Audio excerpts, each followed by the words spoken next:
But Troy Jackson has found a way of earning a very handsome salary. And part of that is tied to, hey, by the way, where does this guy live and how much travel is he doing and everything else, which gets into this residency question and that house that he bought, which he has now sold, obviously, and where he really lives. Because it's a pretty fishy story. Like, I mean, there's possible federal laws he's broken here. Tell me more. So in 2019, Troy Jackson purchased a home in Augusta. He did this using an FHA mortgage. It's a mortgage that's reserved for people who are low-income, first-time home buyers. And in exchange for meeting certain guidelines and making certain promises, you get a lower interest rate.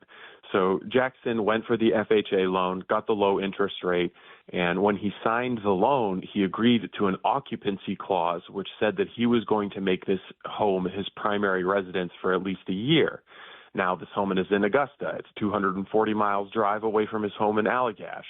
This means that he was simultaneously promising to the Maine Ethics Commission, I live in Allagash for the purposes of his campaign, but for the purposes of getting that low interest rate, he was saying his primary residence is in Augusta. Both of those things can't be true. He either committed mortgage fraud by lying to the bank about where his primary residence would be, or he committed perjury or campaign finance fraud or lied to the Maine Ethics Commission when he told them that he was a resident of Allagash. I would be remiss not to note that at the end of last year, Troy had a lien filed against him for unpaid state income taxes.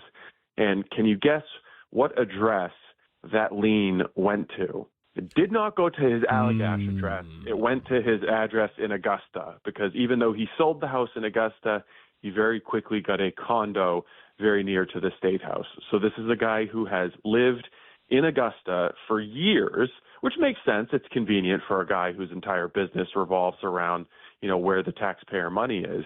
But he's pretended to live in Allagash, so much so that when he was Senate president, he claimed more money in reimbursements than any lawmaker in the history of the legislature. He claimed reimbursements as if he was regularly making the drive from Augusta to Allagash and back. That's like 600 miles round trip. For during the COVID years, he made over $160,000 in reimbursements on meals, travel, and lodging as if he was making that drive. And the entire time, he either owned or rented a place right in Augusta. So the listeners can be the judge of whether he was actually making those drives or whether he was filing some paperwork to get a little extra cheddar on the side. And by the way, the only person who had to approve his reimbursement submissions was Troy Jackson.